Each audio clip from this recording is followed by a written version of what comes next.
성경을 봉독합니다. 하나님의 말씀은 구약성경 출애굽기 19장 3절로 6절입니다. 모세가 하나님 앞에 올라가니 여호와께서 산에서 그를 불러 가라사대 너는 이같이 야곱 족속에 이르고 이스라엘 자손에게 고하라. 나의 애굽 사람에게 어떻게 행하였음과 내가 어떻게 독수리 날개로 너희를 업어 내게로 인도하였음을 너희가 보았느니라. 세계가 다 내게 속하였나니 너희가 내 말을 잘 듣고 내 언약을 지키면 너희는 열국 중에서 내 소유가 되겠고 너희가 내게 대하여 제사장 나라가 되며 거룩한 백성이 되리라. 너는 이 말을 이스라엘 자손에게 고할지니라. 아멘. 하나님께서는 이스라엘 백성을 출애굽 시키셨습니다. 10가지 재앙과 또 6월절 그 어린 양의 피를 통해서 이스라엘 백성들을 구원하시고 또 홍해 앞에서 어쩔 줄 모르는 백성들 홍해를 가르셔서 홍해를 건너가게 하시고 구름기둥 불기둥으로 인도하시고 때를 따라 만나 또 메추라기 먹이시고 바위를 쳐서 물을 나게 하시며 아말렉 족속을 또 쳐 부수게도 하시고 이렇게 저렇게 해서 하나님께서 이스라엘 백성을 이제 오늘 19장 들어가게 되는데요, 시내산까지 인도를 하시게 됩니다. 하나님께서 이스라엘 백성을 출애굽시키신 이유는 단순히 이들이 너무 불쌍하니까, 노예 생활이 너무 힘드니까 정치적으로 이들을 독립시키고자 함이 아니었습니다. 하나님은 이 이스라엘 백성을 향한 원대한 계획이 있으셨습니다. 하나님의 백성으로 특별하게 뽑으시고 제사장 나라로 만드시고 거룩한 백성으로 만드셔서 온 세계를 하나님을 사랑하는 자들로 만들고자 하는 하나님의 원대한 계획이 있으셨습니다. 그래서 결국은 이제 시내산 오늘 19장서부터 24장까지를 빠른 속도로 이렇게 한번 훑어 볼 텐데요. 그래서 19장부터 24장까지는 하나님께서 이스라엘 백성들을 이렇게 만드시기 위해서 이스라엘 백성들과 언약을 맺으시고 또 이들이 살아갈 지침인 계명과 율법을 주시는 장면이 이제 24장까지 설명이 되고요. 25장에 가면 하나님께서 하나님께서 이스라엘 백성들을 만날 성막을 어떻게 지어야 되고 또 그 안에 어떤 도구들이 들어가야 되는지에 대해서 자세하게 40장까지 설명을 하고 있습니다. 19장 1절에 보면 이스라엘 백성들이 출애굽을 한 지 제3월에 그때에 그들이 시내 광야에 이르렀다, 이렇게 설명을 하고 있습니다. 그래서 시내 광야에서 백성들이 진을 쳤습니다. 근데 시내 광야라고 하는 것은 여러분들이 기억을 하실 수도 있겠는데요, 모세 선지자가 40년간 양치기 하다가 떨기나무에 불이 붙었는데 그 떨기나무가 없어지지 않고 계속 불이 붙어있는 걸 보고 이상해서 떨기나무까지 갔다가 거기서 하나님의 부르심을 받는 장면이 나옵니다. 그리고 하나님께서 모세 선지자를 출애굽의 지도자로 부르실 때 2가지 약속을 해 주셨습니다. 그 2가지 약속이 지금 어떻게 이루어지고 있는지를 잠깐 살펴보겠습니다. 출애굽기 3장 12절에 보면 하나님이 가라사대 내가 정녕 너와 함께 있으리라.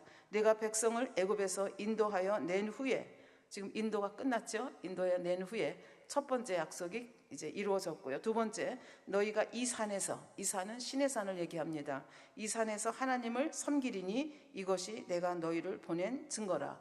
섬긴다고 하는 것은 예배 드린다는 말씀이 되겠습니다.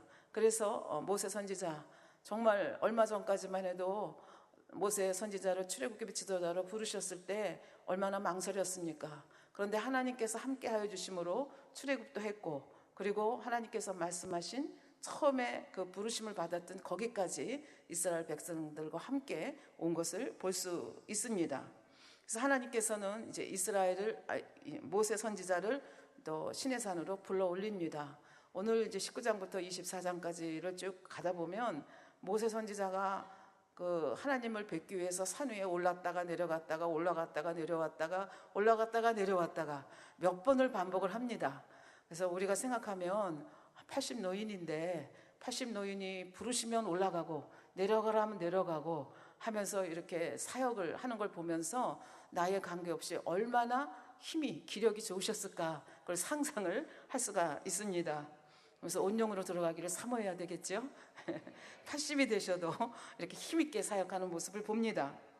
그래서 3절에 부르셨습니다. 모세가 하나님 앞에 올라가니 여호와께서 산에서 그를 불러 가라사대 너는 이같이 야곱 족속에게 이르고 이스라엘 자손에게 고하라 하면서 이제 하나님은 이스라엘 백성을 1대1의 계약이 아니고 뭐 아브라함과 계약을 맺고 야곱과 계약을 맺고 이삭과 언약을 맺는 그런 차원이 아니고 이스라엘 백성, 온 백성을 상대로 하나님께서 언약 백성으로 만들고자 언약을 이제 맺기를 원하십니다. 이제 계약, 언약을 맺을 때는 되게 크게 두 가지 종류로 나눌 수가 있겠는데요. 하나는 동등 계약입니다. 쌍방이 동등한 입장에서 계약을 맺고 이제 사인을 하는 걸 동등 계약이라고 하죠. 또 하나는 종주, 종속자, 주인이 있고 그다음에 거기에 순종해서 따라가는 종속자가 있는데 종주, 종속자 계약이라는 것이 있습니다. 이것은 한마디로 얘기하면 종주가 종속자에게 어떤 제안을 합니다. 그러면 종속자가 그 제안을 받아들이고 그렇게 하겠다.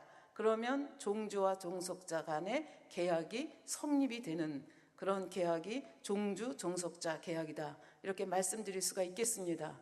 이번에 19장에서 이스라엘 백성과 하나님이 맺고자 하는 그 계약의 종류는 동등 계약이 아닙니다. 종주, 종속자 계약이 되겠습니다. 그래서 왜 종주, 종속자냐? 하나님께서는 이들에게 요구하는 것이 있었고 또 이들이 하나님의 요구에 합하지 않으면 계약이 성립이 되지 않기 때문에 종주, 종속자 계약이다. 이렇게 말씀드릴 수가 있겠습니다. 그러면 하나님께서 이들에게 무엇을 요구하시는가? 그리고 요구하시는 하나님은 무조건 대바람에 너희들이 이런 걸 하기를 원한다 그러시는 것이 아니라 지금까지 이스라엘 백성을 인도해온 그 자취를 백성들에게 상기시키면서 너에게 종주로서 이 계약을 맺기를 원하는 나는 누구인가? 나는 어떤 분인가? 라고 하는 것을 하나님께서 먼저 설명을 하십니다. 4절에 보면 나의 애굽 사람에게 어떻게 행하였으며 애굽 사람에게 어떻게 행했습니까? 열 재앙을 통해서 세계 대제국인 애굽의 바로 왕이 결국은 모세 선지자 앞에 하나님 앞에 무릎을 꿇을 수밖에 없게 됐습니다. 그리고 홍해에서 그 애굽의 군대가 전멸되는 있을 수 없는 놀라운 일들이 벌어지게 됩니다. 그래서 나의 애굽에서 어떻게 너희를 행하였는가? 그리고 그 어간에서 홍해를 지나고 마라의 쓴물 사건이 있었고 르비딤 사건, 만나 사건, 메추리 사건, 그 다음에 반석에서 물이 나오는 사건, 아말렉과의 전투 사건, 굉장히 많은 일들을 겪었습니다. 이렇게 겪는 이 사건들 하나하나를 통해서 너희들하고 나의 관계가 어떤 관계냐 하는 것을 비유를 통해서 한마디로 이렇게 설명하고 있습니다. 내가 어떻게 독수리 날개로 너희를 업어 내게로 인도하였음을 너희가 보았느니라. 그러니까 너희와 나의 관계는 내가 독수리라면 너희는 내가 너희를 업어서 여기까지 인도해 왔다. 그래서 독수리에 비교해서 설명을 하고 계십니다. 근데 이 독수리 비유는 신명기에 보면 다시 한번 나오거든요. 신명기는 지난번에도 말씀드렸지만 40년간 광야의 끝자락에서 모세 선지자가 자기는 들어가지 못하는 가나안 땅을 바라보면서 말씀하는 청자들이 누군가 하면 출애굽 1세대가 아니라 출애굽 2세대들이죠. 2세대들 앞에서 과거의 사건들을 회상하면서 말씀을 드리는데 이 똑같은 독수리 회상 사건이 나오게 됩니다. 신명기 32장 10절부터 12절에 이렇게 말씀하고 계십니다. 여호와께서 그를 황무지에서 짐승의 부르짖는 광야에서 만나시고 호위하시며 보호하시며 자기 눈동자같이 지키셨도다. 얼마나 이스라엘 백성이 얼마나 귀한 존재입니까? 눈동자처럼 지켰다. 이게 최고의 그 보호라고 볼 수 있거든요. 그러면서 말씀하십니다. 마치 독수리가 그 보금자리를 어지럽게 하며 그 새끼 위에 너풀거리며 그 날개를 펴서 새끼를 받으며 그 날개 위에 그것을 엎는 것 같이 여호와께서 홀로 그들을 인도하셨고 함께한 다른 신이 없었도다. 그래서 여기서는 조금 더 자세히 어떻게 독수리가 새끼를 업어서 독수리 새끼들을 그냥 연약한 그 새끼가 아니라 정말로 그 사냥을 잽싸게 하고 세상에 정말 세중의 왕이라 할 정도로 그렇게 엄청난 힘을 가진 독수리로 훈련을 시키는가라고 하는 방법이 여기 지금 자세히 신명기 그 32장 11절에 나와 있습니다. 그래서 이것을 보면서 참 이 성경의 기록이 굉장히 올바르고 정확하다 하는 것을 이번 설교를 준비하면서 다시 알 수가 있었습니다. 왜 그런가 하면 한 동물학자가 이 독수리가 새끼 훈련시키는 방법을 이렇게 관찰한 것을 기록한 글을 한번 보았습니다. 바로 여기 나오는 대로 보금자리를 어지럽게 하고 새끼 위에 너풀거리고 날개를 펴서 새끼를 받고 그 날개에 그것을 엎습니다.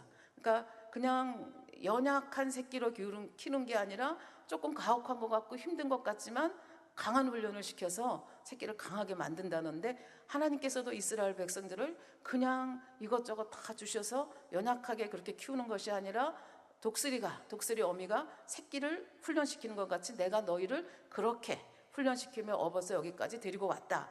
그러니까 내가 누군가에 대해서 하나님께서 설명을 하십니다. 이 한 동물학자가 쌍안경을 가지고 이제 독수리를 관찰하기 시작했습니다. 여러분들이 아시는 바와 같이 독수리는 이상하게도 수십 메타가 넘는 절벽에 이제 둥우리를 치고 새끼를 그곳에서 깐다고 합니다. 그러니까 우리 인간이 생각하면 왜 저렇게 힘든 곳에 잘못하면 떨어져 죽는데 저기다가 둥우리를 틀까, 그런 생각을 하지만 독수리는 지혜롭습니다. 그래서 이 쌍안경을 가지고 이렇게 보니까 그 깎아지른 절벽 위에 둥우리가 있고 그 속에 새끼가 4마리가 들어있는 것을 보았다고 합니다. 그러면서 관찰을 하는 거죠. 그랬더니 얼마 후 어미 독수리가 먹이를 물어가지고 둥우리로 갑니다. 그랬더니 4마리가 입을 쫙쫙 벌리면서 그 먹이를 먹으려고 입을 쫙쫙 벌리는데, 이상하게도 어미가 그 독수리 새끼에게 그 먹이를 주지 아니하고 그 땅 밑으로 날아가가지고 땅 위에다가 그 먹이를 놓습니다. 그리고 다시 날아가서 또 먹이를 구해다가 다시 둥우리에 있는 새끼한테 갑니다. 그럼 새끼는 또 입을 쫙쫙 벌리는데 그 입 벌리는 새끼에게 주는 것이 아니라 다시 그 둥우리가 있는 그 집을 지은 그 맨 밑에 땅에다가 다시 그 먹이를 놓는다고 합니다. 그래서 이 쌍안경을 가지고 관찰해 보니까 이 어미 독수리가 12번을 그렇게 반복을 했다고 합니다. 그리고 이제 그 어미는 왜 그렇게 했겠습니까? 뭐 처음부터 이렇게 하는 게 아니라 어느 정도 이제 새끼가 크고 날 준비가 됐다고 생각했을 때 어미가 이 새끼들을 나는 훈련을 시키는 방법이 지금 이 동물학자의 이제 눈에 띄게 된 거죠. 그래서 어미 독수리는 새끼에게 먹이를 향해서 날아가도록 나름대로 그들의 언어를 통해서 말을 하는데, 새끼가 고개를 쭉 내밀어 가지고 보니까 그냥 이게 뭐 눈이 팽팽 돌아가죠. 저기까지 어떻게 가겠어요. 그러니까 뒤로 쭉 다시 오니까 어머니는 이 어미 독수리는 어찌든지 이 독수리가 날개에 힘을 얻어가지고 이 근육이 발달되고 날아야 되거든요. 그러니까 어머니가 이 어미 독수리가 갑자기 찢어듯하게 날카로운 소리를 지르면서 그 둥우리에 있는 새끼를 한 마리 밖으로 밀어냅니다. 그러니까 새끼는 이게 어머니가 막 이상한 소리를 지르면서 밖으로 밀어내니까 떨어지는 거죠. 그러면서 우리 엄마 맞아? 이러면서 막 이제 밑으로 떨어지는데 우리 엄마 맞습니다. 어머니가 이 어미 독수리가 너 떨어져 죽어 그런 게 아니라 내려가는 걸 보는 거죠. 그러니까 파닥파닥 하면서 내려가다가 날개에 힘이 없으니까 푹 떨어지는 시기에 독수리가 쏜살같이 내려가 가지고 자기 날개 위에 그 새끼를 얹습니다. 제가 한번 찾아보니까 이 독수리의 날개가 쫙 피면 얼마나 긴가 하면 2.34에서 2.74 미터 정도, 그러니까 한 2.5 미터 정도 된다고 한번 상상해 보세요. 얼마나 크겠습니까? 거기에다가 새끼 독수리를 이제 밑으로 떨어져 이제 곤두박질 칠 수밖에 없는 그 새끼를 자기 날개 위에 얹습니다. 그러니까 우리 엄마가 맞긴 맞네 그러면서 행복하게 있는데 갑자기 또 날개를 딱 떨어뜨립니다. 그러면 또 밑으로 향해서 떨어지죠. 내가 착각했나 봐. 그리고 또 떨어지는데 또 이제 날개가 푸득푸득 하다가 떨어지는 순간 어미가 또 날개를 펴는 거죠. 그렇게 해서 어디까지 내려가게 하는 거예요? 땅까지 내려가게 훈련을 시키는 모습을 보았습니다. 그러니까 이 동물 습성학자는 굉장히 흥미롭지 않습니까? 그러니까 도대체 저 땅 밑에 가서 뭘 하나, 그리고 이제 거기까지 찾아서 내려가 보니까 어미 독수리가 그렇게 수고하며 내려온 자기 새끼에게 먹이를 먹이고 있는 장면을 보았습니다. 그러니까 어미 독수리가 새끼가 미워서 그런 게 아니라 새끼를 진정 사랑하기 때문에 강한 새끼로 만들기 위해서 이렇게 훈련을 시켰다고 하는 것을 볼 수가 있습니다. 근데 하나님께서 말씀하시기를 내가 너희를 이와 같이 독수리 어미같이 너희를 훈련시키고 연단하면서 너희를 여기까지 데리고 왔다. 우리는 알잖아요. 홍해 앞에서 홍해 쫙 갈라놓고 가 그러면 우리 아버지 위대하셔 이럴 텐데 아니잖아요.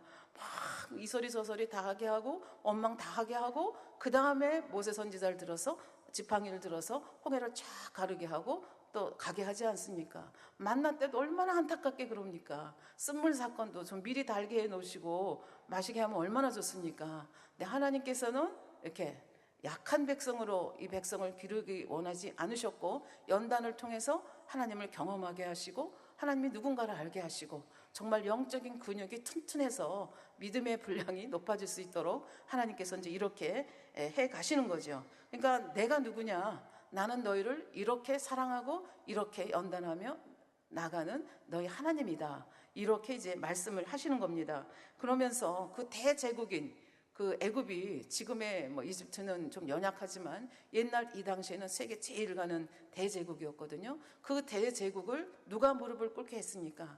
하나님께서 무릎을 꿇게 했습니다. 그 바다를 누가 가를 수 있겠습니까? 하나님께서 가르셨습니다. 그러면서 내가 누구인가를 이 백성들에게 말씀하시는 겁니다. 나는 이런 하나님이야. 그러면서 그 다음 5절에 보니까 세계가 다 내게 속하였다.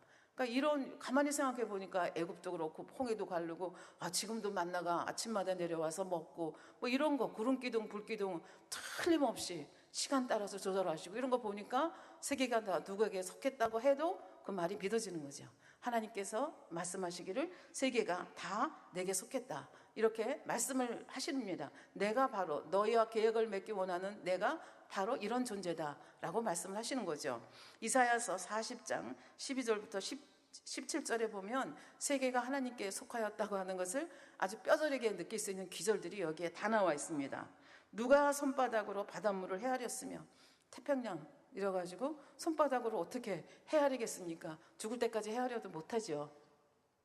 뼘으로 하늘을 재었으며 하늘 다 쳐다보는 것도 힘든데 그걸 어떻게 뼘으로 다 재겠습니까? 땅의 티끌을 되에 담았으며 명칭으로 산들을 간칭으로 작은 산들을 달아보았으랴. 누가 여호와의 신을 지도하였으며 여호와는 홀로 존재하는 분이시 누가 여호와를 가르쳤느냐 하는 말씀입니다. 그의 모사가 되어 그를 가르쳤으랴. 아무도 여호와를 가르쳐줄 자가 없다는 거죠. 지혜의 신이고 모략의 신이고 지혜의 근본이고 지식의 근본이 되시는 분이기 때문에 그렇습니다. 그가 누구로 더불어 의논하셨으며 누가 그를 교훈하셨으며 그에게 공평의 도를 가르쳤으며 지식을 가르쳤으며 통달의 도를 보여주었느냐. 아무도 없다는 거죠. 하나님 스스로 이렇게 하셨다는 얘기죠. 보라, 그에게는 열방은 통에 한 방울 물 같고 뭐 미국이 어쩌고 저쩌고 하고 EU가 어쩌고 저쩌고 하지만 하나님께서 볼 때는 그 열방은 그냥 한 통에 한 방울 물방울이 지나지 않는다. 이렇게 말씀하십니다. 저울에 작은 티끌 같으며 티끌은 저울에 올려놔도 움직이지도 않잖아요. 티끌 같으며 섬들은 떠오르는 먼지 같으니 먼지 물에 떠 있는 거 잘 안 보이잖아요. 레바논 짐승들은 번제 소용에도 부족하겠고 그 살림은 그 화목 소용에도 부족할 것이라. 그 앞에는 모든 열방이 아무것도 아니라 그는 그들을 없는 것 같이 빈 것 같이 여기시느니라. 여호와 하나님이 어떤 분이신가? 세계가 다 여호와께 속하였다 하는 것을 이사야 선지자는 이런 말로 표현을 한 것을 볼 수가 있습니다. 그러면서 나는 이런 하나님인데 너희가 나와 계약을 맺으면 나는 너희를 이런 백성으로 만들겠다. 그리고 말씀을 하십니다. 그 약속의 말씀이 뭐냐 하면 아까 읽어주신 말씀 중에 너희가 내 말을 잘 듣고 내가 너에게 요구하는 거 잘 듣고 내 언약을 지키면 너희는 열국 중에서 내 소유가 되고 특별한 내 보물이 되겠다. 아까 눈동자처럼 지키셨다 그랬잖아요. 그냥 소유가 아니라 특별한 내 소유가 되겠고 너희가 내게 대하여 제사장 나라가 되고 거룩한 백성이 되리라. 너는 이 말을 이스라엘 자손에게 고하라. 거룩한 백성이 된다는 건 하나님과 언약을 맺은 백성이니까 다른 나라 세상 백성과는 구별이 되어야 되는 거죠. 세상 백성을 따라가면 거룩한 백성이 될 수가 없고 거룩한 백성이 되어야 하나님의 제사장 나라가 되는 것입니다. 그럼 하나님의 제사장 나라가 된다는 것이 도대체 무슨 뜻이냐? 이스라엘이 하나님 말씀대로 잘 살고 계명대로 잘 순종해서 나라가 흥왕하고 백성들이 하나같이 다 평안한 가운데 가정이 평안하고 그러면 주위의 나라들이 물을 겁니다. 당신 나라는 어떻게 그렇게 행복해요? 어떻게 그렇게 백성들이 하나같이 잘 살고 다 화목해요? 가정이 그렇게 튼튼해요? 그렇게 물으면 우리는 우리가 믿는 여호와 하나님이 있습니다. 그 말씀대로 살면 나라가 이렇게 잘 되고 백성들이 이렇게 행복합니다 라고 증거할 수 있는 나라가 되기를 원한다는 거죠. 그러면 주위 나라가 그걸 보고 우리도 그 하나님을 섬겨야 되겠네요. 그러면서 이스라엘 백성들이 샘플이 돼서 하나님의 나라가 확장되어 나가기를 하나님께서는 원하셨습니다. 이것이 하나님이 가지고 있는 원대한 꿈이셨습니다. 신약에 보면 하나님께서는 예수 그리스도를 믿는 저희를 왕같은 제사장이라고 말씀을 합니다. 우리에게 묻습니다. 당신은 뭐가 그렇게 행복해요? 당신은 어떻게 자녀들이 하나같이 그렇게 순종 잘해요? 당신은 어떻게 그렇게 승승장구하며 잘 가세요? 그러면 그들에게 설명할 것이 저는 한 것이 아무것도 없습니다. 하나님께서 이렇게 말씀하셔서 하나님 말씀대로 살았더니 저희 가정이 이렇게 좋고 저희가 이렇게 승승장구합니다. 그러면 그것을 보고 주위 사람들이 당신이 믿는 하나님을 나도 믿고 싶어요.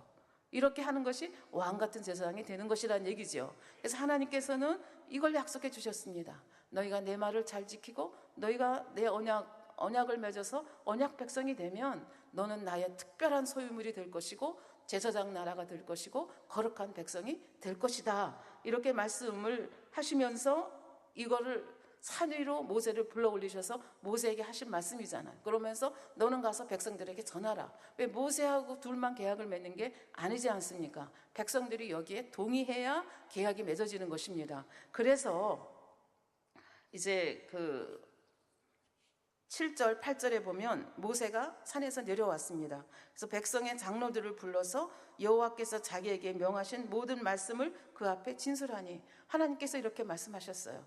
출애굽시키고 이렇게 한 나를 보라. 독수리가 새끼를 훈련시키는 것 같이 내가 너희를 업어서 여기까지 왔다. 그리고 너희는 이렇게 나하고 계약을 맺어 언약 백성이 되면 이렇게 축복하신다고 말씀을 하셨다. 이렇게 전했더니 백성들이 어떻게 반응을 했는가 하면 8절에 일제히 응답하여 가로되 여호와의 명하신 대로 우리가 다 행하리이다. 말씀만 하시옵소서. 우리 명하신 대로 다 하겠습니다. 그러니까 모세가 또 올라갑니다. 모세가 백성의 말로 여호와께 회보하매 여호와는 저 신의 위에 임재해 계시니까 또 다시 이제 산으로 올라가는 거죠.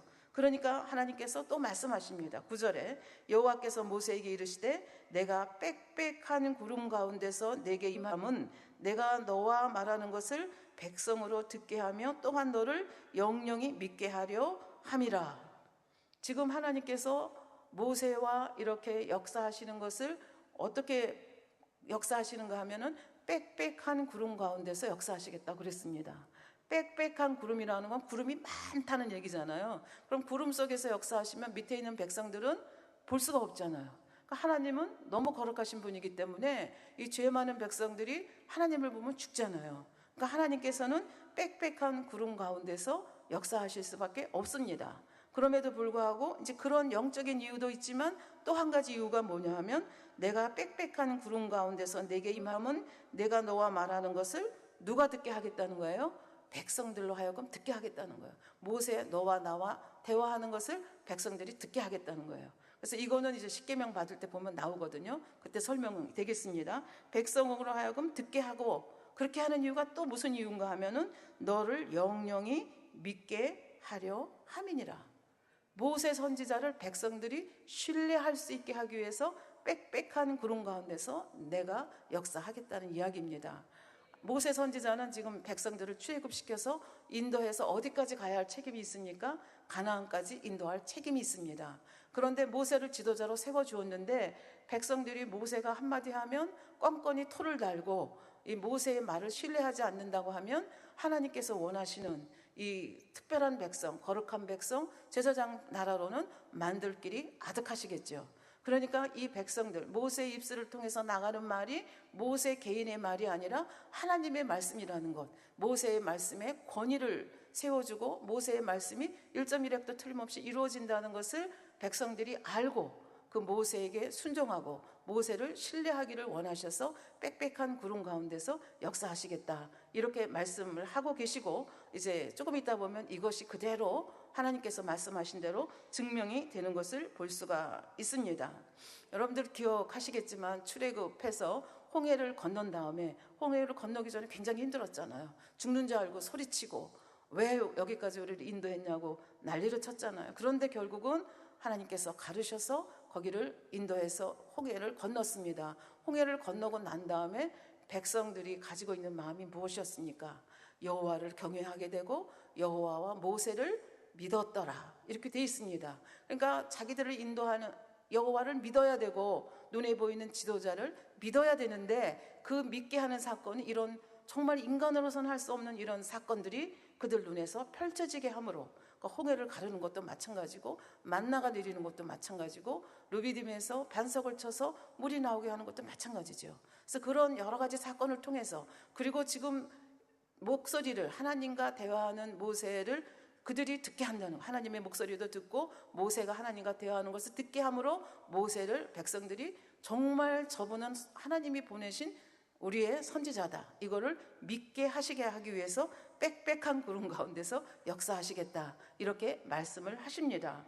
우리는 이것을 우리와 목자와의 관계를 생각하면 너무나 잘 알죠.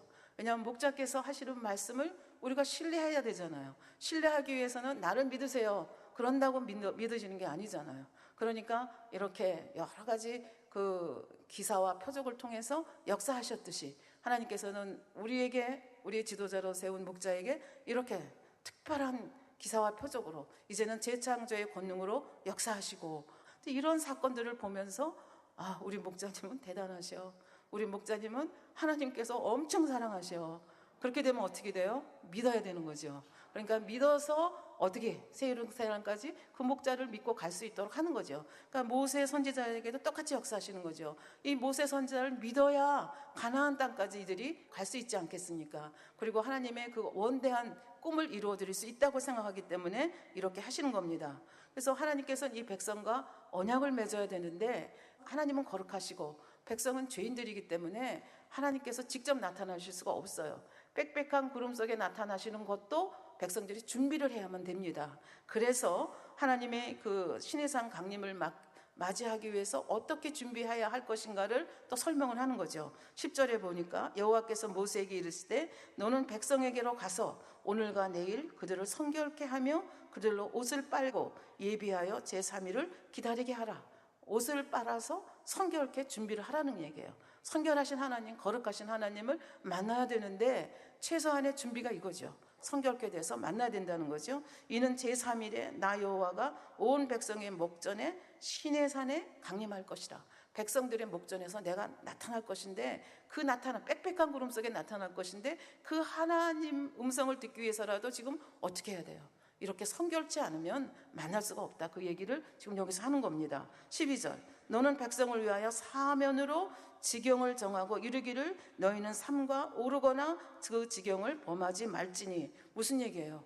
그렇게 함에도 불구하고 하나님이 너무 거룩하시기 때문에 시내산 밑에 줄을 치겠다는 거예요.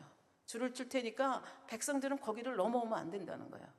여기서 지경을 정하겠다고 하셨죠. 지경을 전하고 이르기를 너희는 산에 오르거나 아니면 지경을 범하지 말지니. 그 줄 쳐놓은 거 이상으로 넘어오지 말라는 거예요. 넘어오면 무슨 일이 벌어지느냐? 산을 범하는 자는 정령 죽임을 당할 것이라. 손을 그에게 대미 없이 그런 자들은 돌에 맞아 죽임을 당하거나 화살에 쇠여서 죽임을 당하리니 사람뿐만 아니라 짐승이나 사람을 물어나고 살지 못하리라.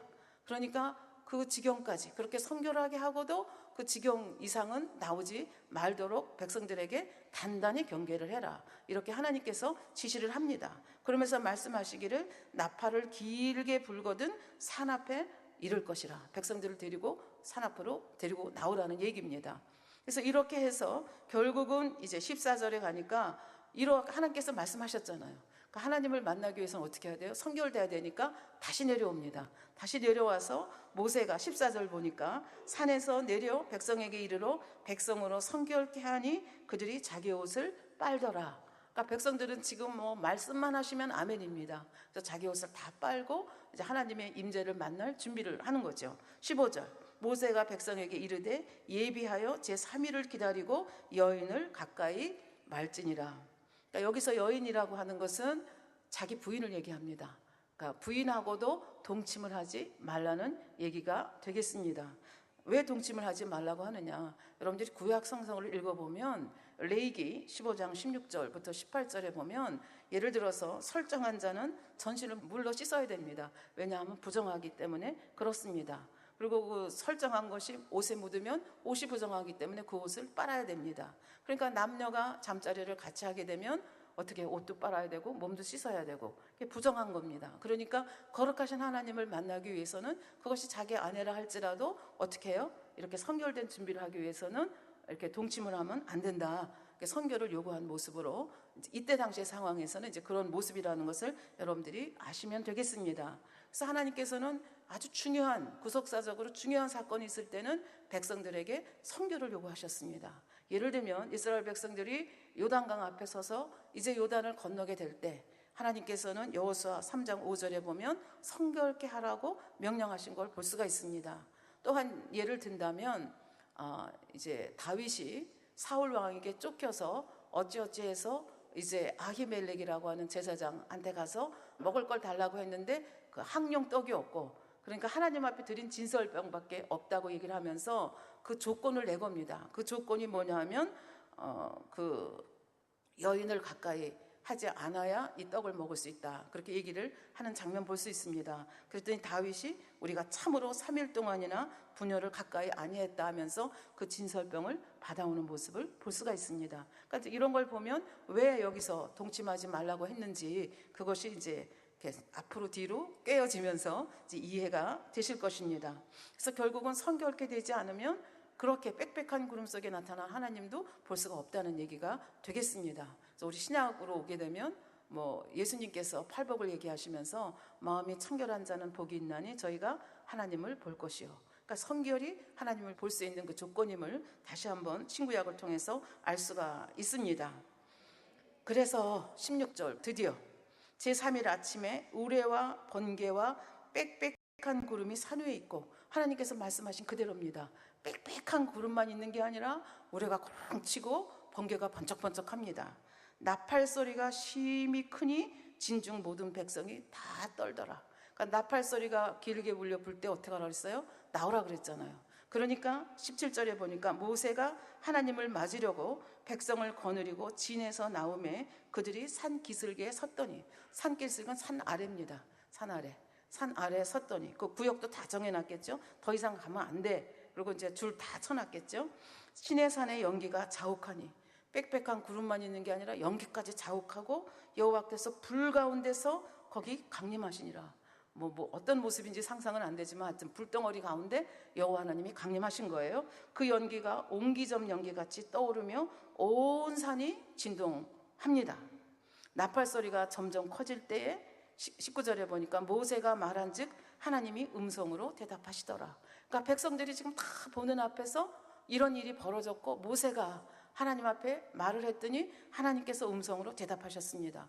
무슨 말을 했는지는 여기에 기록이 되어 있지만 않지만 여호와 하나님 저희가 여기 있나이다 뭐 이렇게 얘기했을 수도 있고 하나님이 또 거기에 응답하시면서 20절에 보니까 말씀하십니다. 여호와께서 시내산 곧 그 산 꼭대기에 강림하시고 그리로 모세를 부르시니 모세야 모세야 이리로 올라오라. 그걸 누가 듣는 거예요? 모세도 들었고 백성들이 지금 온 백성들이 지금 산 밑에서 다 듣고 있는 거죠. 그러니까 모세만 올라오라고 하니까 모세가 올라갔습니다. 21절 보니까 여호와께서 모세에게 이르시되 내려가서 올라갔더니 또 내려가라고 하십니다. 그 지시사항이 있는 거예요. 내려가서 백성을 신칙하라. 신칙한다는 건 좀 어려운 단어인데 단단히 일러서 경계하라는 얘기예요. 그래서 뭐를 경계하는가 하면 신칙하라.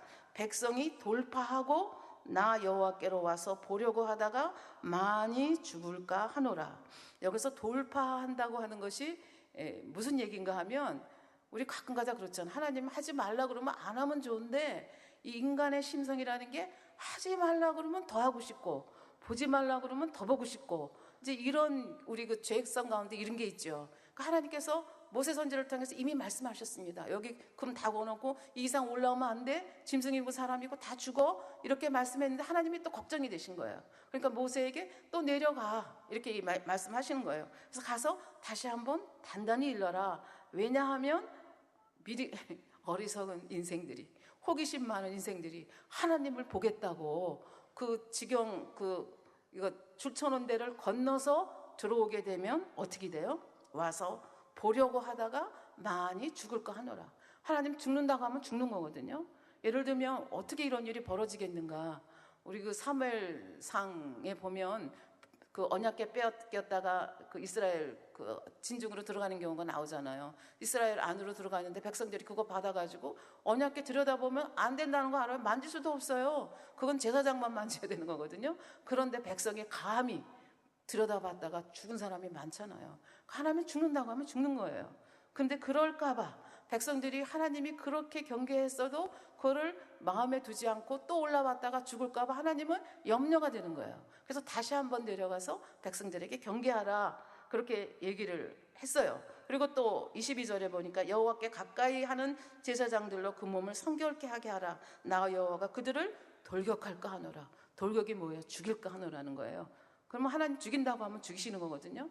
그러면 모세가 하나님이 다시 내려가라 그랬더니 모세가 하나님께 뭐라고 말씀하는가 하면 23절 주께서 우리에게 명하여 이르시기를 산 사면에 지경을 세워 산을 거룩하게 하라 하셨은즉 백성이 시내산에 오르지 못하리이다. 지난번에 말씀하지 않으셨어요. 그래서 지난번에 말씀하신 대로 내려가서 줄도 다 긋고 너희들 여기 들어오면 죽는다 말씀했거든요. 모세가 그렇게 하나님 앞에 내려가라 그랬는데 아멘 그러고 내려온 게 아니고 말을 했어요. 그랬더니 하나님이 조금 답답하셨겠죠. 그러니까 말씀하십니다. 가라. 무슨 말이 그렇게 많어. 내려가라면 내려가서 다시 한번 경계해야지 그런 거죠. 가라. 너는 내려가서 아론과 함께 올라오고 제사장들과 백성에게는 돌파하고 나 여호와께로 올라오지 못하게 하라. 내가 그들을 돌격할까 하노라. 다시 한번 말하는 거예요. 그들이 호기심 때문에 밀어나고 몰라서 내가 한번 말하면 그대로 되는데 몰라서 그 하나님을 보겠다고 죄인이 하나님 보면 죽는데 보겠다고 올라오면 내가 죽일까 하니까 다시 한번 엄히 이들에게 경계를 하라 그렇게 말씀을 하셨습니다. 그러니까 이번에는 모세가 순종하죠. 그래서 25절에 보니까 모세가 백성에게 내려가서 그들에게 고하니라. 우리 이제 이런 모습을 보면서 하나님이 좀 너무하신 거 아니야? 어떻게 뭐 죽이기까지 하셔? 뭐 이런 생각을 할 텐데 사실 거꾸로 생각하면 하나님은 너무나 거룩하신 분이기 때문에 인생들이 이 하나님을 보면 죽을 수밖에 없거든요. 하나님은 그걸 너무나 잘 아세요. 그런데 인생들이 밀어나고 어리석어서 죽는다 하더라도 그 말씀을 안 믿는 거예요.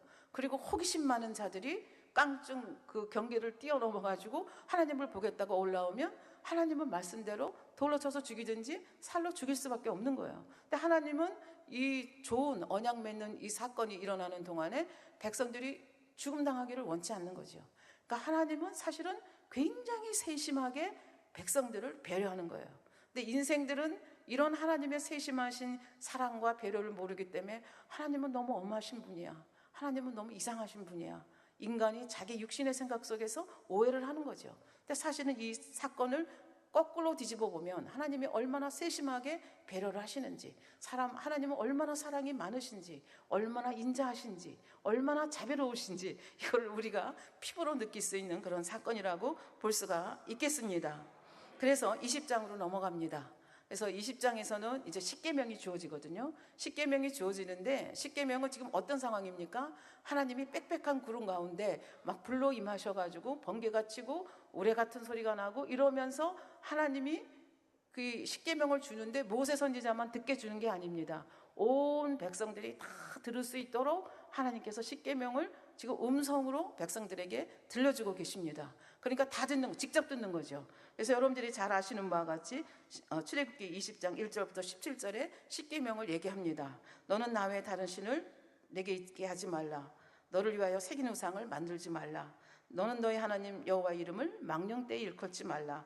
안식일을 기억하여 거룩히 지키라. 내 부모를 공경하라. 살인하지 말라. 가난하지 말라. 도둑질하지 말라. 내 이웃에 대하여 거짓 증거하지 말라. 내 이웃의 집을 탐내지 말라. 이거를 하나님이 음성으로 들려줍니다. 백성들의 반응이 어떠했습니까? 그 다음에 보니까 18절 보니까 뭇백성이 우레와 번개와 나팔소리와 산의 연기를 본지라. 그들이 볼 때에 떨었습니다. 떨며 멀리 서서 모세에게 이르되 19절입니다. 당신이 우리에게 말씀하소서 우리가 들으리이다. 하나님이 우리에게 말씀하지 말게 하소서 우리가 죽을까 하나이다. 지금 그 상황이 너무 힘든 거예요. 백성들은 뭐 이렇게 보려고 뭐 들어가기는커녕 하나님의 음성이 들리기 시작하고 너는 나 외에 다른 신을 둘지 마지라 하고 막 산에서 음성이 벌어지니까 너무너무 두려운 거예요. 죽을 것 같은 거예요. 그래서 자진해서 모세에게 나와가지고 당신이 우리에게 말씀하소서. 무슨 얘기예요? 하나님의 음성을 우리가 직접 듣지 않게 해달라는 얘기예요. 당신이 홀로 하나님하고 대면해서 하나님의 말씀을 받아가지고 내려오면 당신을 통해서 주시는 말씀을 하나님의 말씀으로 우리가 받겠습니다. 아까 빽빽한 구름 가운데서 왜 역사하시느냐 하나님이 설명하셨잖아요. 지금 그것이 그대로 이루어지는 것을 볼 수 있습니다. 지금 출애굽기에서는 이런 정도로 한 절로 간단하게 설명을 했는데 신명기에서는 모세 선지자가 이때의 장면을 이렇게 자세히 풀어서 설명을 하고 있습니다. 5장 23절부터 27절까지입니다. 산이 불에 타며 캄캄한 가운데서 나오는 그 소리를 너희가 듣고 너희 지파의 두령과 장로들이 내게 나와 말하되 우리 하나님 여호와께서 그 영광과 위엄을 우리에게 보이심에 불 가운데서 나오는 음성을 우리가 들었고 하나님이 사람과 말씀하시되 그 사람이 생존하는 것을 우리가 보았나이다. 모세가 하나님하고 얘기했잖아요. 근데 모세가 죽지 않고 살아있는 걸 우리가 보았나이다. 이제 우리가 죽을 까닭이 무엇이니까? 이 큰 불이 우리를 삼킬 것이요 우리가 우리 하나님 여호와의 음성을 다시 들으면 죽을 것이라. 무릇 육신을 가진 자가 우리처럼 사시는 하나님의 음성이 불 가운데서 바람을 듣고 생존한 자가 누구니까? 당신은 가까이 나가서 우리 하나님 여호와의 하시는 말씀을 다 듣고 우리 하나님 여호와의 당신에게 이르는 것을 다 우리에게 전하소서. 우리가 듣고 행하겠나이다. 그러니까 이제 더 이상 하나님 음성 듣기 원치 않아요. 당신이 직접 전해주세요. 그때 광경이 어땠는지를 신명기 5장에서 이렇게 자세히 설명하고 있습니다. 그러니까 모세 선지자가 20절에 이렇게 응답을 합니다. 모세가 백성에게 이르되 두려워 말라. 하나님이 강림하심은 너희를 시험하고 너희로 경외하며 범죄치 않게 하려 하심이라. 하나님이 어떤 분인가? 굉장히 경외 받으실 만한 두려움의 하나님. 하나님은 너희들이 이렇게 생각하듯이 홀짝 올라가서 보고 그런 분이 아니다. 그러니까 너희가 얼마나 하나님의 말씀을 진지하게 받고 순종해야 되느냐, 이걸 말씀을 하시는 거죠. 그래서 21절 보니까 이렇게 이제 십계명이 다 주어지고 십계명이 지어지고 난 다음에 백성들이 제발 하나님 음성 듣지 않게 해달라고 하니까 이제 하나님께서 백성은 멀리 섰고 이제 뒤로 물러난 거죠. 멀리 섰고 모세는 하나님이 계신 암흑으로 올라가느니라. 빽빽한 구름 속으로 모세는 올라가요. 올라가서 무엇을 하는가? 출애굽기 20장 22절부터 23장까지 율례가 주어집니다. 이 율례는 이제 지금 모세가 허감중에 올라갔잖아요. 빽빽한 구름 속에 올라갔으니까 이 율례는 일반 백성들이 들을 수 있는 게 아니잖아요. 누구하고 누구 사이에 주어지는 거예요? 여호와 하나님이 누구에게? 모세 선지자에게 빽빽한 구름 가운데서 율례를 줍니다. 십계명은 아까 백성들이 다 들었다 그랬잖아요. 모세 선지자도 듣고 백성들이 다 듣게 하나님의 음성으로 주셨는데 백성들이 우리가 참을 수 없습니다. 우리 다시 한번 하나님 목소리 들으면 죽겠습니다. 제발 당신이 중개자가 되어 주십시오. 그래서 암흑 속으로 올라가서 받은 말씀이 출애굽기 22장 21절부터 23장 마지막까지가 이 말씀입니다. 그래서 이 말씀을 여러분들이 자세히 읽어보시면 십계명을 주셨는데 그 십계명이 실제적인 삶 속에서 구체적으로 어떤 원리로 적용이 되어야 되는가, 그것을 조목조목 말씀해 주셨다고 하는 것을 여러분들이 읽어보시면 아실 것입니다. 시간 관계상 뭐 다 말씀드릴 수는 없겠지만 예를 들어서 너희가 빽빽한 구름 가운데서 하나님 음성을 듣지 않았느냐? 그러니까 하나님은 형상을 만들 뿐이 아니다. 그러니까 금이나 은으로 형상을 만들지 말라. 이것부터 시작을 해서 종에 대한 거, 남자 종은 어떻게 대하고 여자 종은 어떻게 대해야 되는지, 그 다음에 사람이 어떤 경우에 사람을 죽여야 되는지, 예를 들어서 고의적으로 살인한 사람은 죽어야 된다. 그리고 부모를 저주하는 자는 돌로 쳐 죽여야 된다. 어떤 경우가 사형에 해당되는지 이거를 말씀해 주시고, 예를 들면 신체적으로 서로 싸워가지고 잘못했을 경우, 그래서 우리는 이 말씀 잘 알잖아. 이에는 이, 눈에는 눈, 귀에는 귀, 발에는 발, 대인 거는 대인 걸로, 상처난 건 상처난 걸로. 그러니까 예를 들어서 우리 식으로 한다면 뺨을 한 대 맞으면 상대에게 어떻게 하라는 거예요? 나도 뺨 한 대를 때리라는 거죠. 구약은 마음에 할례 하는 시기가 아니었다고 그랬죠. 그래서 행함으로 이렇게 왔다 갔다 하는 시기, 하나님은 여기까지 허용하신 거예요. 그럼 우리가 얼른 생각하면, 그러면 이렇게 눈이 하나 뽑아졌으면 상대의 눈도 빼야 되느냐? 구약의 율법대로 하면 그렇습니다. 그럼 아이고 그건 너무하지 않나? 그런 생각을 하지만, 우리의 정말 마음에 할례하기 전에 우리의 심성을 생각해 보면 이것이 하나님의 사랑이라는 걸 알 수 있습니다. 뺨을 한 대 맞았습니다. 그러면 나는 한 대만 때립니까? 한 대, 두 대, 세 대, 네 대, 다섯 대. 아주 혈기가 많은 사람은 뺨 한 대 맞은 것 때문에 사람을 죽일 수도 있습니다. 하나님은 이걸 경계하신 거죠.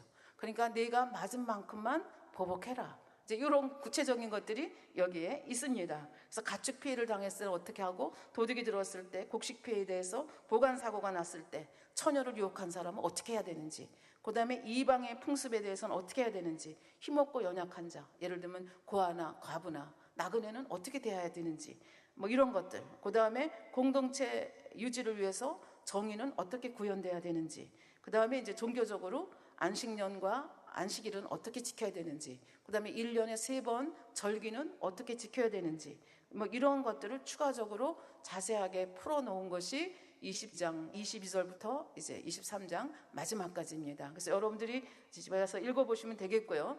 이렇게 해서 하나님께서 이 율법까지 주셨습니다. 그래서 24장 1절에 보니까, 또 모세에게 이르되 너는 아론과 나답과 아비와 이스라엘 장로 70인과 함께 여호와께로 올라와 멀리서 경배하고. 그러니까 율법을 주신 다음에 뭐라고 얘기하시는가 하면, 누구를 데리고 올라오라는 거예요?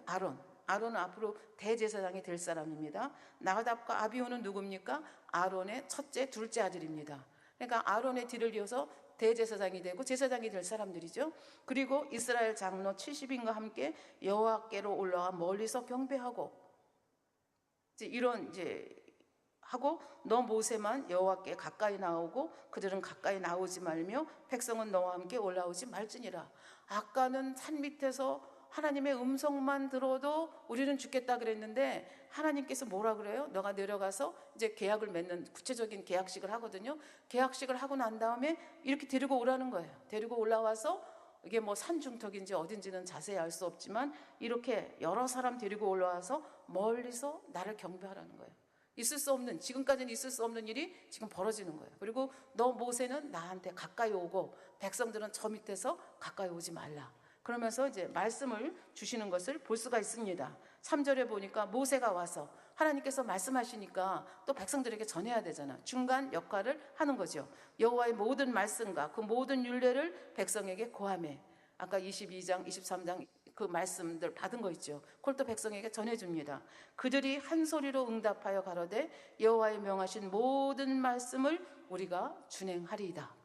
그러니까 귀로 들은 것뿐만 아니라 모세 선지자가 하나님과 교통하면서 받아온 그 말씀 다 전했거든요. 그랬더니 그 말씀도 우리가 다 순종하겠나이다. 그렇게 해서 이제 종속자가 종주에게 우리가 다 지키겠습니다 하고 다시 한번 언약으로 이렇게 하는 걸 볼 수가 있습니다.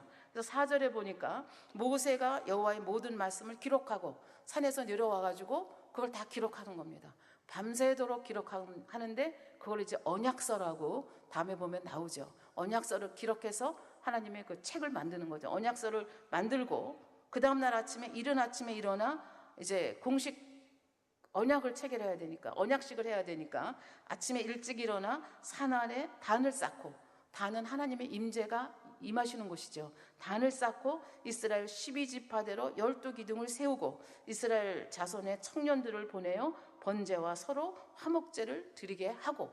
그러니까 하나님, 그러니까 이 계약을 맺을 준비를 지금 하는데 어떻게 하는가 하면은 단을 쌓고 그 다음에 12지파대로 12기둥을 세우고. 왜 12기둥을 세우냐? 이때 보면은 창세기도 여러분들이 보시면 저 야곱이 그 라반 삼촌에서 20년간 있다가 나오죠. 이제 몰래 나오는데 나중에 라반이 추격하잖아요. 추격해서 이제 이렇고 저렇게 해서 더 이상 서로 피해를 주지 않기로 하고 이 경계선을 세울 때 이때 돌기둥을 세우고 돌무더기를 세우고 거기서 먹고 마시는 걸 볼 수 있습니다. 이것이 이제 고대 근동에서 나라와 나라 사이 아니면 또 이렇게 필요한 경우에 계약을 할 때 하는 돌무더기 세우고 같이 식사하고 이런 것이 이제 상례였는데 하나님께서도 이제 모세 선지자를 통해서 자세히는 아니지만 모세 선지자가 이렇게 하는 것으로 보아서 이제 이렇게 하나님과 그 계약을 맺는 이 형식을 취하는 걸 볼 수 있습니다. 그리고 6절에 보니까 모세가 피를 취하여, 피는 무엇입니까? 지금 청년들을 통해서 번제를 드리고 화목제를 드리라고 그랬잖아요. 번제 화목제를 드리면 피를 받는 과정이 있잖아요. 그 피를 둘로 나누는 겁니다. 둘로 나누어서 반은 양품에 담고 반은 어디다 뿌렸어요? 하나님의 임재를 상징하는 단에 뿌렸습니다. 그러니까 이제 피의 언약을 맺는 것입니다. 이렇게 뿌리고 7절에 보니까 언약서를 가져 백성에게 낭독하여 들리매, 이 언약서는 아까 말했죠. 십계명하고 그 자세한 율법들이 적혀 있는 그 언약서, 모세 선지자가 하나님께로부터 받아온 그래서 기록한 책입니다. 언약서를 가져 백성에게 낭독하여 들리매 그들이 가로되 여호와의 모든 말씀을 우리가 준행하리이다. 그러니까 그대로 지키겠다고 다시 한번 맹세하는 장면이 여기서 나오죠. 그랬더니 8절에 모세가 그 피를 취하여 백성에게 뿌려 가로되 이는 여호와께서 이 모든 말씀에 대하여 너희와 세우신 언약의 피니라. 그러니까 언약 당사자 양쪽에 피의 언약을 맺는 거예요. 하나님의 임재를 상징하는 단에 피의 2분의 1을 뿌리고 그리고 나머지 양품에 모았던 피의 2분의 1을 누구한테 뿌려요? 백성들에게 뿌리는 거예요. 그래서 하나님과 백성들 사이에 피로 맺은 언약이 되는 거죠. 피는 생명입니다. 이거를 깰 때는 생명도 불사하겠다는 약속이 이 피 속에 사실은 들어있는 거죠. 그래서 이 피의 언약이 결과적으로 신약까지 가면 예수 그리스도 어린 양의 피의 언약까지 이제 이렇게 다 연결이 되는 이제 하나의 상징이지만 여기서 실제로 있었던 그런 사건이죠. 그래서 이런 사건이 여기에 나온 것을 볼 수 있습니다. 그래서 여기 이것에 해당되는 말씀에는 다 짝이 있다고 그러지 않습니까? 그래서 신약에 보면 히브리서에 이 장면을 이렇게 표현하고 있습니다. 히브리서 9장 19절부터 20절에 보면 모세가 율법대로 모든 계명을 온 백성에게 말한 후에 아까 언약서를 읽었다 그랬잖아요. 낭독했죠. 말한 후에 송아지와 염소의 피와 물과 붉은 양털과 우슬초를 취하여 그 책과 온 백성에게 뿌렸다. 근데 출애굽기에서는 언약서에 뿌렸다는 얘기는 없는데 지금 히브리서에 보면 그 책에 뿌렸다. 그 책은 뭡니까? 하나님의 말씀을 기록한 언약서입니다. 그래서 언약서에 뿌렸다고 히브리서에서는 기록을 하고 20절에 보니까 이르되 이는 하나님이 너희에게 명하신 언약의 피니라. 그래서 피로 언약을 맺어서 이제 언약식이 끝난 것을 볼 수가 있습니다. 언약식이 끝나면 고대 근동에서는 뭘 한다 그랬어요? 같이 모여서 식사를 한다 그랬잖아요. 근데 아까 그 1절 2절에서 모세 선지자에게 아론과 나답과 아비후와 장로 70인을 데리고 올라오라고 그랬잖아요. 지금 이제 식사를 초대한 거죠. 올라오라고 하나님이 이제 종주가 되신 하나님께서 말씀하십니다. 그러니까 9절에 보니까 이렇게 다 끝나고 난 다음에 9절 모세가 아론과 나답과 아비후와 이스라엘 장로 70인이 올라가서 그러니까 그 하나님이 계시는 그 경계선도 넘으면 죽는다고 그랬는데 지금은 어떻게 해요? 경계선을 넘어서 신의 산은 어디까지인지 모르지만 하나님이 허락하신 거기까지 올라가서 어떻게 해요? 멀리서 경배를 하게 하셨어요. 근데 이 멀리서 경배하는 거는 이렇게 종주와 종속자 사이에 계획이 벌어지면 종주가 저기 계시면 종속자는 멀리서부터 이렇게 경배하는 이게 습관이 그런 문화가 있었다고 합니다. 그 문화가 여기서도 하나님께서는 인간의 문화를 이렇게 그대로 이렇게 통해서 역사하시는 걸 볼 수 있습니다. 그래서 이들이 사실은 경계선 넘기만 해도 돌에 맞아 죽고 살에 맞아 죽는다고 그랬는데 지금 돌에 맞아 죽고 살에 맞아 죽는 게 아니라 지금 모세, 아론, 모세가 그렇다고 치더라도 아론, 나답, 아비후 장로 70인이 감히 어디로 올라갔어요? 산까지 올라갔잖아요. 하나님 계신 꼭대기까지는 아니지만 어딘가 하나님께서 허락하신 거기까지 올라가서 멀리서 하나님을 경배하고 하나님 앞에서 먹고 마시는 장면이 나오거든요. 이것이 어떻게 가능해졌느냐? 그 가능성 여부를 따지는 중요한 포인트가 뭐냐면 언약의 피로 맺은 계약이 성립이 됐느냐 아느냐입니다. 성립되기 전에는 감히 음성만 들어도 어떻게 할 수가 없어서 모세 선지자에게 당신만 가서 듣고 우리한테 전해달라고 했는데 피로 언약을 맺은 다음엔 어떻게 해요? 감히 하나님 앞에 가서 먹고 마시고 식사하고 즐겁고 화평함을 누리는 그런 모습을 볼 수가 있습니다. 우리도 마찬가지죠. 예수 그리스도를 믿기 전에는, 예수 그리스도의 피를 피의 그 보혈의 공로를 우리가 받아들이기 전에는 원수마귀의 자녀였습니다. 하나님을 어떻게 아버지라 부르겠습니까? 그러나 예수 그리스도의 그 어린 양의 피, 그 피 보혈의 공로를 믿는 우리들은 어떻게 해요? 하나님께서 하나님의 자녀로 인정을 해주시고 성령을 보내주셔서 하나님의 자녀로 태어나게 하시죠. 그래서 하나님을 아바 아버지라 부르고 경배하고 그 하나님을 섬기고 이 백성들이 꼭 지키겠다고 약속한 대로 우리도 하나님 말씀대로 살겠습니다. 그런 이제 각오로 살아가는 것이 우리들의 모습이 아닙니까? 그래서 이렇게 비교해서 생각을 하시면 왜 이들이 감히 거기까지 올라갈 수 있었는가 하는 걸 볼 수 있습니다. 10절에 보니까 이스라엘 하나님을 보니 그 발 아래는 청옥을 편듯하고 하늘같이 청명하더라. 이스라엘 하나님을 봤다고 해서 뭐 얼굴을 뵙고 몸통을 뵙고 그런 게 아니라 여기 앞뒤 전후를 보면 이 봤다고 하는 것은 여기 정말 하나님이 계시구나, 그거를 마음으로부터 완전히 100% 믿을 수 있었다, 그런 얘기가 되겠고, 뭘 봤는가 하면 발 아래, 그러니까 발등상을 본 거죠. 이거 발등상을 봤다는 것도 엄청난 거죠. 발등상, 발 아래에는 청옥을 편듯하고 하늘같이 청명하더라. 하나님의 발등상도 이렇게 아름답거늘 하나님의 보좌를 보고 하나님을 뵌다면 아마 까무러칠 정도로 아름다우시겠죠. 그러나 뭐 이 땅에서 영안이 열려서 보지 않으면 불가능한 것이고, 이제 새 예루살렘 가면 그 하나님을 감히 우러러보고 하나님 품에도 안길 수 있다면 얼마나 좋겠습니까? 24장 11절 하나님이 이스라엘의 존귀한 자들에게 손을 대지 아니하셨고, 이 사람들을 존귀한 자라고 인정해 주셨습니다. 손을 대지 아니하셨습니다. 무슨 얘기입니까? 죽이지 않으셨다는 얘기죠. 거룩하신 하나님을 죄인이 보면 죽잖아요. 근데 그 피의 언약 때문에 하나님이 은혜를 베푸신 거예요. 손을 대지 아니하셨고 그들은 하나님을 보고 먹고 마셨더라. 그러니까 하나님의 특별한 은혜가 지금 이 70인 플러스 아론, 나답, 아비후에게 임한 것을 볼 수가 있겠습니다.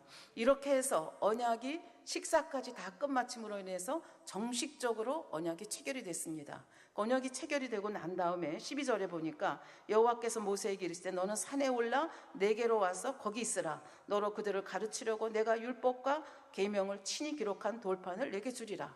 군동에서도 이렇게 계약을 맺었을 때 중요한 거는 돌판에 기록을 했다 그래요. 하나님이 또 그 형식대로 하시는 거죠. 그래서 하나님이 돌판을 만드시고 거기에 십계명을 기록을 해서 주신 율법의 가장 그 핵심되는 것 십계명 아닙니까? 그 돌판을 너에게 주겠다. 그래서 올라오라고 말씀하시니까 13절에 모세가 그 정자 여호수아와 함께 일어나 하나님의 산으로 올라가며 장로들에게 이르되 너희는 여기서 우리가 너희에게 돌아오기까지 기다리라. 아론과 훌이 너희와 함께 하리니 무릇 일이 있는 자는 그들에게로 나아갈지니라. 지난번에 잠깐 설명을 드렸죠. 아론은 누구를 상징하고 훌은 누구를 상징하느냐. 지금 지도자 모세가 올라갔습니다. 지도자가 없는 상황 속에서 누구를 세우는 겁니까? 아론과 훌을, 대제사장, 제사장의 머리, 그 다음에 장로의 머리를 세워놓고 무슨 문제가 있으면 이들하고 의논해라. 나는 올라가서 하나님하고 대면하겠다 하는 이제 말씀을 하고 올라가는 걸 볼 수 있습니다. 15절 모세가 산에 오르매 구름이 산을 가리며 여호와의 영광이 시내 산에 머무르고 구름이 6일 동안 산을 가리더니, 백성들도 보는 거죠. 구름이 있는 거 보고 그리고 모세 선지자를 그 시내산 꼭대기로 올라오라고 하셔서 바로 만나신 것이 아니고 모세 선지자도 지금 어떻게 했어요? 6일을 기다린 거죠. 그리고 제7일에 여호와께서 구름 가운데서 모세를 부르시니라. 산 위의 영광, 여호와의 영광이 이스라엘 자손 눈에 맹렬한 불같이 보였고 모세는 구름 속에 들어가서 산 위에 올랐으며 40일 40야를 산에 있었더라. 그냥 막연히 40일 40야를 있는 게 아니고 우리가 이미 공부한 바와 같이 먹지도 아니하고 마시지도 아니하고 정말 단식에 해당하는 그 음식을 40일 동안 하면서 하나님과 대면하면서 온전하지 못한 거 하나님과의 대면을 통해서 체험을 받고 돌판도 물론 받고, 그리고 이때 여러분들이 이제 25장부터 성경을 읽어보시면 성막에 대한 거 식양을 자세히 받고, 그 다음에 그 성막에 쓰여지는 도구들 이런 것에 대한 식양을 자세히 받습니다. 그래서 하나님께서는 지금 백성들과 피의 언약을 세우시고 이제 이 나라를 제사장 나라로 만들고 거룩한 백성을 만들어서 세계를 하나님의 백성으로 만들고자 하는 원대한 꿈을 가지고 지금 모세 선지자를 불러서 알콩달콩 하나님이 이스라엘 백성과 만날 아름다운 집을, 성막을 어떻게 지을 것인가, 어떻게 그 안에는 아름답게 꾸밀 것인가, 이런 거를 40주년 동안 이 모세 선지자와 이렇게 주고받으면서 이렇게 하고 있는데, 땅에서는 무슨 일이 벌어졌는가 여러분들이 잘 아시죠? 하나님의 마음을 이스라엘 백성들이 헤아리지 못합니다. 그러니까 다 지키겠다고 하고 이 피 언약의 사인이 마르기도 전에 금송아지 만들어서 여호와라고 하면서 우상 숭배하는 장면을 저희들이 볼 수가 있습니다. 그렇게 해서 또 이제 출애굽기가 이어지죠. 그래서 오늘은 여기까지 말씀을 전하고요. 아까 그 십계명에 대해서 그냥 간단히 지나갔는데 어차피 출애굽기를 우리가 하고 있으니까 십계명을 한 계명씩 자세히 한번 보고 난 다음에 이제 25장으로 넘어가도록 그렇게 하겠습니다. 예, 말씀 참고하시면서 기도하겠습니다. 아버지 하나님 감사합니다. 이스라엘 백성들을 단순히 죄에서 아버지 그냥 또 노예에서 해방시켜주기 위한 것이 아니라 하나님은 원대한 꿈을 꾸시고 이들을 제사장 나라로 만드시고 거룩한 백성으로 만드시고 하나님의 귀한 보물로 만드셔서 세계를 하나님의 품에 안으시고자 하는 원대한 꿈을 꾸고 계셨습니다.